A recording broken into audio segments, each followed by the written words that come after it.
เบิ่งดูอ้าวเอ้ยคนอื่นเขาเอาไก่ตีไปตีกันเนาะพี่น้อง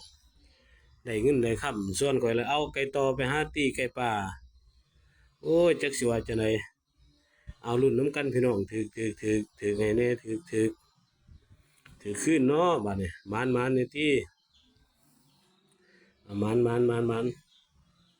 เข้าไปลูกเข้าไปโอ้ยไก่ตอเฮาคือว่าจะเกณฑ์ญาณเขามันตีมันโลดเขามันตีมันโลดลูกเขาตีมันโลด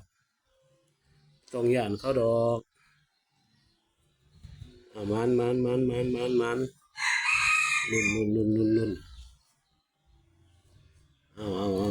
โอ้ยสิมันอยู่บ่บานนี่คือว่าอวยหนาอยากออกเลยเนาะไอ้ต่อเฮาก็บ่อยากคันเลยโอ้ยเขาบ่ตีมันในถอนไก่ต่อเว้ย